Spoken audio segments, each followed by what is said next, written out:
Love FM 104.8 ഞാൻ RJ വിനീതാണ് കബഡിയുമായിട്ട്. And ഇനി ഞാൻ നിങ്ങളോട് പരിചയപ്പെടുത്താൻ പോകുന്ന ഒരു വ്യക്തി എന്ന് പറഞ്ഞാൽ അതൊരു അപൂർവ വ്യക്തിനെ തന്നെയാണ് ഞാൻ പരിചയപ്പെടുത്താൻ പോകുന്നത്. കാരണം എന്ന് വെച്ചാൽ കോവിഡ് സൃഷ്ടിച്ചുള്ള ദുരന്തങ്ങളും യാതനകളും ഒക്കെ നിറഞ്ഞിട്ടുള്ള 2020 അവസാനിച്ചുകൊണ്ട് ഒരു പുതിയ വർഷം പിറക്കുകയാണ് 2021. ആൻഡ് പ്രതീക്ഷയുടെ ആ ഒരു വർഷമാകാനായിട്ട് പ്രാർത്ഥിച്ചുകൊണ്ട് ഞാൻ ഇനി പറയാൻ പോകുന്ന വ്യക്തി, പുള്ളിയുടെ പേര് സുരേഷ് എന്നാണ്. ആൻഡ് സുരേഷ് ഏട്ടൻ ഒരു കൈത്താങ്ങായിട്ട് നിൽക്കുന്നത് നമ്മുടെ ഈ ഒരു തൃശ്ശൂരിലുള്ള ഓട്ടോറിക്ഷ തൊഴിലാളികൾക്കാണ്.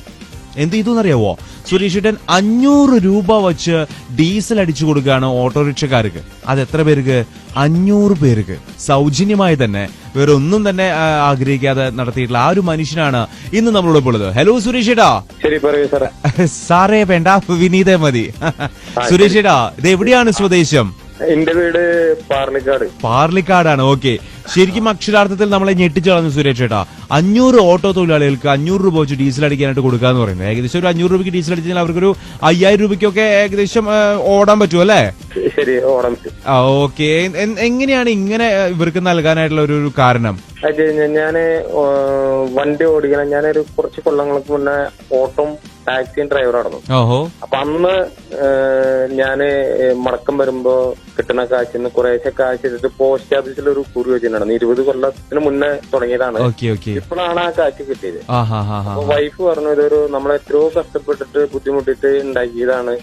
ആ തുടങ്ങണ കാലത്ത് ഇങ്ങനെ ആവുന്നൊന്നും വിചാരിച്ചിട്ടില്ലല്ലോ.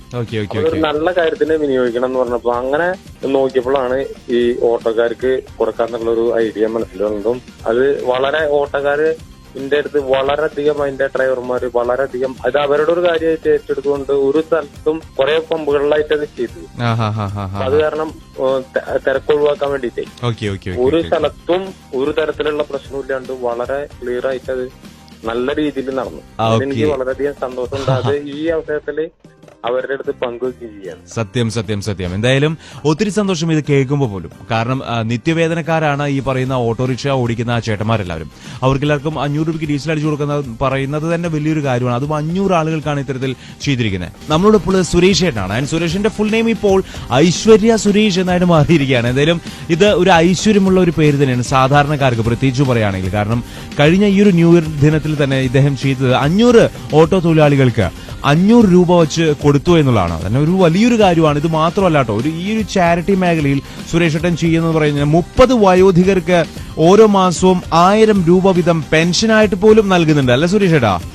ഓക്കെ, ഇതൊക്കെ എങ്ങനെ സാധിക്കുന്നു? പൈസ ഉള്ളവർക്ക് അത് കൊടുക്കാനായിട്ട് മടിയാണ്.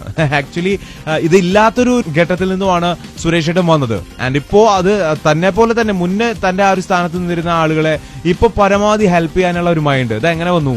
അല്ല, എന്ത് കാര്യം നമ്മൾ അനുഭവിച്ചറിഞ്ഞാലല്ലേ നമുക്ക് മറ്റുള്ളവർക്ക് ചെയ്യാനുള്ള ഒരു പ്രേരണയാവുള്ളൂ. അപ്പൊ ഒരുപാട് അനുഭവത്തിലൂടെ കടന്നു വന്ന ആളാണ് ഞാൻ. അപ്പൊ അമ്മയ്ക്ക് ചികിത്സിക്കാൻ കാശില്ലാണ്ട് പല ആൾക്കാരുടെ മുന്നിലും പോയിട്ട് ഞാൻ കൈനീട്ടിയ ആളാണ്. അപ്പൊ നിങ്ങളുടെ അടുത്തുള്ള പ്രദേശത്ത് അറിയുന്ന ആൾക്കാർക്ക് ഞാൻ ഇങ്ങനെ ഒരു ലെവലിലേക്ക് മാറിയപ്പോ എന്റെ കൂടെ ഉള്ള ആൾക്കാരനെയും ആ ലെവലിലേക്ക് എത്തിക്കണം എന്നുള്ള ഒരു ആഗ്രഹത്തിന്റെ ഭാഗമായിട്ടാണ് ഇത്തരം പ്രവർത്തികൾ ഞാൻ ചെയ്യുന്നത്. ഓക്കെ, എന്തായാലും അതൊരു വേറിട്ട രീതിയിൽ തന്നെയാണ്. ശരിക്കും പലരും നമ്മളെ ഞെട്ടിപ്പിച്ചുകൊണ്ടിരിക്കുകയാണ്. എന്തായാലും എണ്ണി പറഞ്ഞു കഴിഞ്ഞാൽ തീരാത്ത 14 കൊല്ലമായി ഞാൻ തുടർച്ചയായിട്ട്. ആദ്യം 20 ആളില് തുടങ്ങിയത്, ഇപ്പൊ 30 ആളായിട്ട് നിൽക്കുന്നു.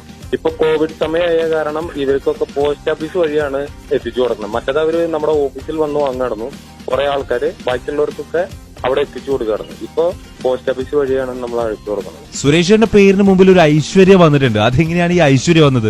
ഐശ്വര്യം വന്നത് എന്താ വെച്ച് കഴിഞ്ഞാൽ, എന്നെ സഹായിച്ചതും ഇവിടെ വരെ എത്തിയതും വ്യാസാശ്രമത്തിലെ സ്വാമിജിയായിരുന്നു. ഞങ്ങളുടെ ഓഫീസ് ഉദ്ഘാടനം ചെയ്തതും സ്വാമിയാണ്. അപ്പൊ സ്വാമിജി പുതിയ പേര് കമ്പനിക്ക് ഇട്ടുണ്ടോ ചോദിച്ചു. ഇല്ലയെന്ന് പറഞ്ഞു. അങ്ങനെ എന്റെ മോളുടെ പേരിൽ തന്നെ എന്നാ അതായിക്കോട്ടെ, ഇനി ആ പേരിൽ അറിയപ്പെട്ടാ മതി എന്ന് പറഞ്ഞിട്ട് അങ്ങനെ വെറും സുരേഷ് എന്ന് ഐശ്വര്യ സുരേഷിലേക്ക് മാറ്റിയിട്ടുണ്ട്. പല വേദികളിലും പല പരിപാടികളും ചെല്ലുമ്പോ ഈ ഐശ്വര്യ സുരേഷ് എന്ന് പറയുമ്പോ ഒരു പെണ്ണാണോ എന്നുള്ള കൺഫ്യൂഷൻ. അത് ഞാൻ പെട്ടെന്ന് ചോദിച്ചത്, ശബ്ദം കേട്ടപ്പോ എനിക്ക് മനസ്സിലായി പെണ്ണല്ലാതെ അറിയാം. എന്നാൽ പോലും സുരേഷ് ഏട്ടാ, ഞാൻ ആ ഒരു പേരൊരു വെറൈറ്റി ഉണ്ട്, അതുകൊണ്ട് ഞാൻ ചോദിച്ചതാണ്. അല്ല, സ്വാമിജിയുടെ പേരില് അങ്ങനെ നിലനിന്ന് പോട്ടെ എന്ന് വിചാരിച്ചു. എല്ലാറ്റിനും നമുക്കത് മാറിപ്പോ വന്നു കഴിഞ്ഞല്ലോ. Okay, super.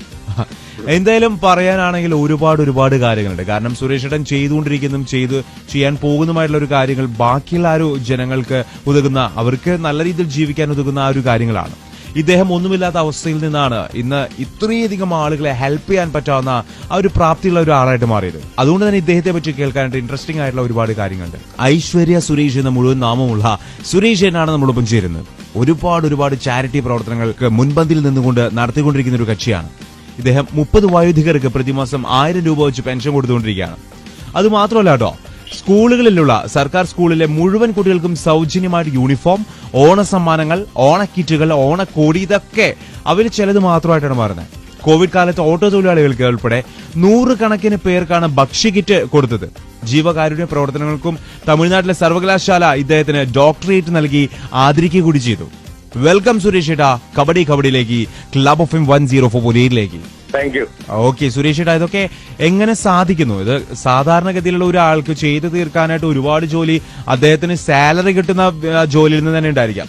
എന്നാൽ ഇങ്ങനെ ചാരിറ്റി പ്രവർത്തനങ്ങളിലേക്ക് ഇറങ്ങാനൊക്കെ ആയിട്ട് എങ്ങനെ സമയം കിട്ടുന്നു? ഇതിനൊക്കെ ഒരു പ്രചോദനം എന്തായിരുന്നു? ഒന്നുമില്ലാത്ത അവസ്ഥയിൽ നിന്നാണ് സുരേഷ് ഏട്ടാ ഇത്രയും നല്ലൊരു പൊസിഷനിലേക്ക് എത്തിയെന്നുള്ളൊരു കാര്യം നമുക്കറിയാം. പക്ഷെ ഇതിന് ഒരു പ്രചോദനമായിട്ട് നിൽക്കുന്നത്, ഇപ്പോൾ ഡോക്ടറേറ്റ് നൽകി അങ്ങേ ആദരിച്ചു, അതുപോലെ തന്നെ താങ്കളുടെ ആ ഒരു ഈ ജീവിതകഥ ഒരു സിനിമയാകാൻ പോലും പോകുന്നു. അതെ, ശരിക്കും ഇത് വ്യാസാശ്രമത്തിലെ സ്വാമിജിയാണ് ഇതിനൊക്കെ നിമിത്തവും കാരണം ആള് എനിക്ക് കൈ നീട്ടി തരുമ്പോ അല്ലെങ്കിൽ ലോറി മേടിച്ചു തരുമ്പോൾ സുരേഷ് നന്നായി കാണുന്ന ജീവിതാഭിലാഷം എന്ന് പറഞ്ഞേ സത്യസന്ധമായിട്ടുള്ള മാർഗത്തിലൂടെ പോകണം, മറ്റുള്ളവർക്ക് ഉദഗണമായി നമ്മളെ ജീവിതം കൊണ്ട് കാണിക്കണം, അങ്ങനെ വലിയ ഒരു മനസ്സിന്റെ ഉടമയായിരുന്നു. അപ്പോ അദ്ദേഹത്തെ പോലെയുള്ള ഒരാളുടെ വാക്ക് കേട്ട് അത് പിന്തുടരുക എന്ന് പറഞ്ഞു കഴിഞ്ഞാൽ എനിക്ക് വളരെയധികം ഭാഗ്യമുണ്ട്. അതെനിക്ക് കറക്റ്റ് തെറ്റാണ്ട് ഇതേമാതിരി എല്ലാവരുടെ സഹകരണത്തോടുകൂടി ചെയ്യാൻ പറ്റുന്നുള്ളൂ. അതാണ് ഏറ്റവും വലിയൊരു കാര്യം. താങ്കൾക്ക് ലഭിക്കുന്ന ആദരങ്ങളൊക്കെ ഏറ്റുവാങ്ങുന്ന ആ ഒരു സ്വാമിജിക്ക് വേണ്ടിയാണെന്ന് ഞാൻ കേട്ടിട്ടുണ്ട്. അതാണ് അതിന്റെ സത്യം. ഡോക്ടറേറ്റ് കിട്ടി, അതുപോലെ തന്നെ കിട്ടി, ഒരു നാഷണൽ അവാർഡും കിട്ടി. ബഹുജൻ സാഹിത്യ അക്കാദമിയുടെ അബ്ദുൽ കലാമിന്റെ പേരിലുള്ള നാഷണൽ അവാർഡും കിട്ടി. അങ്ങ് തളരാതിരിക്കാൻ വേണ്ടി ഒരുപാട് പേര് പ്രാർത്ഥിക്കുന്നുണ്ടെന്നുള്ള ഒരു കാര്യം എനിക്കറിയാം. കാരണം അവരുടെ ആ ഒരു ജീവിതത്തിനെല്ലാം വളരെ കാര്യമായിട്ടുള്ള സഹായങ്ങൾ ചെയ്തുകൊണ്ടിരിക്കുന്ന ഒരു വ്യക്തിയാണ്. ഈശ്വരൻ അതിനുള്ള ഒരു ആയുസ്സും അതുപോലെ തന്നെ ആരോഗ്യവും അങ്ങേക്ക് തരട്ടെ എന്നുള്ളൊരു കാര്യം വീണ്ടും ഓർമ്മിപ്പിക്കുന്നു, ആശംസിക്കുന്നു. അങ്ങനെ ആയിരങ്ങളാണ് സുരേഷിന്റെ ഈ ഒരു പ്രവർത്തനങ്ങൾക്ക് പിന്തുണ നൽകിക്കൊണ്ട് നിൽക്കുന്നത്. എന്തായാലും അദ്ദേഹം ഇനിയും കുതിക്കട്ടെ. വേറെ ഒരു കാര്യം എന്ന് വെച്ച് കഴിഞ്ഞാൽ പ്രതിസന്ധി സാഹചര്യങ്ങളെ അനുകൂലമാക്കുന്ന ഒരു പ്രത്യേക പഠിപ്പ് സ്വാമിജി എന്നെ പഠിപ്പിച്ചിട്ടുണ്ട്. അതുകൊണ്ടാണ് എനിക്ക് ഇത്രയും കാര്യം ഈസി ആയിട്ട് ചെയ്യാൻ പറ്റുന്നത്. എന്തായാലും അങ്ങൊരു പാഠമായി മാറുകയാണ് സുരേഷ് ഏട്ടാ ഒരുപാട് പേർക്ക്. താങ്ക് യു സോ മച്ച് ഒത്തിരി നേരം നമ്മളോടൊപ്പം ക്ലബ് ഓഫ് വന്നതിന്. ആൻഡ് അപ്പൊ എന്തായാലും സുരേഷ് ഏട്ടാ നമുക്ക് വീണ്ടും കണ്ടുമുട്ടാം. ഓക്കെ, കേട്ടുകൊണ്ടിരിക്കുന്നത് ക്ലബ് ഓഫ് 104.8 ആണ്. കബഡിയിൽ ഞാൻ RJ വിനീതാണ്. ആൻഡ് നമ്മളോടൊപ്പം സുരേഷ് ഏട്ടാണുള്ളത്. ആൻഡ് ഇവിടെ മാത്രം കണക്കിന് ഫൺ.